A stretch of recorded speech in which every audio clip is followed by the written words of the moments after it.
Tout le monde, salut tout le monde, salut tout le monde. Bienvenue dans cette vidéo. Ladies and gentlemen, je vous souhaite la bienvenue dans cette vidéo que nous allons faire aujourd'hui. Aujourd'hui, ladies and gentlemen, sachez que nous allons voir ce qu'on appelle la cinématique. La cinématique en physique, c'est l'étude des mouvements des corps.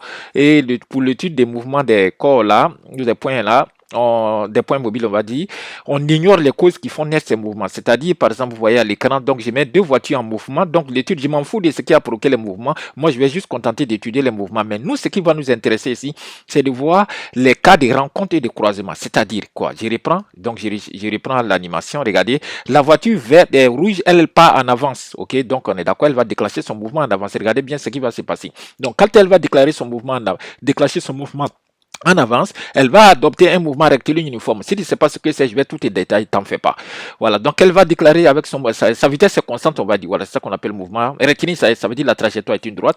Maintenant, la voiture bleue derrière va accélérer pour essayer de rattraper la voiture rouge. Donc, nous allons voir dans combien de temps la voiture bleue donc, va rattraper la voiture rouge et à quelle distance. Donc, si je déclare l'animation, voilà, vous voyez, la voiture bleue va accélérer jusqu'à boum, elle rattrape la voiture rouge. Donc, nous allons faire ces calculs-là. C'est vraiment intéressant.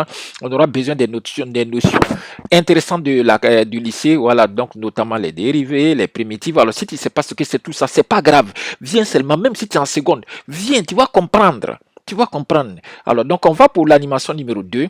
L'animation numéro 2, là, c'est un cas de croisement. Vous voyez, les deux ne vont pas... les deux ont des sens opposés. Vous voyez, donc, le vert quitte de la gauche vers la droite et le jaune quitte, la voiture jaune, on va dire, quitte de la droite vers la gauche. Donc, si je déclenche l'animation, vous voyez, l'idée, c'est de voir à quelle distance de la ville les deux vont se rencontrer et à quel temps. Vous voyez, c'est ce que nous allons voir en deuxième position. En troisième position, et dernière position, qu'est-ce que nous allons voir? Donc là, je déclare, je lance, voilà. Là, je vais lancer juste la voiture verte.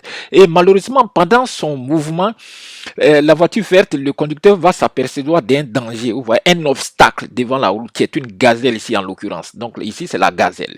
Donc on est d'accord que humainement parlant, le conducteur de la voiture verte va essayer de décélérer. Donc quand il va décélérer, nous allons voir donc dans les calculs, avec les positions de la gazelle que nous allons donner, est-ce que la gazelle sera épargnée ou pas? Donc ici, j'ai pris l'exemple de la gazelle, mais ça peut être un autre obstacle. Donc voilà ce qui est des choses intéressantes que nous allons voir. Donc on aura besoin de connaissances mathématiques. Si tu ne connais rien dans tout ça, c'est pas grave, faut venir. Donc cette vidéo va s'arrêter là.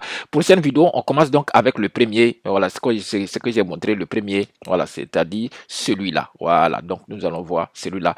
Prochaine vidéo. Donc ne rate pas les vidéos. Abonne-toi vite, car c'est des choses intéressantes que nous allons voir. Pour rappel, nous faisons les maths, la physique et la programmation. Cette chaîne, c'est une chaîne de polyvalence et elle appartient à tout le monde. Cette vidéo est terminée.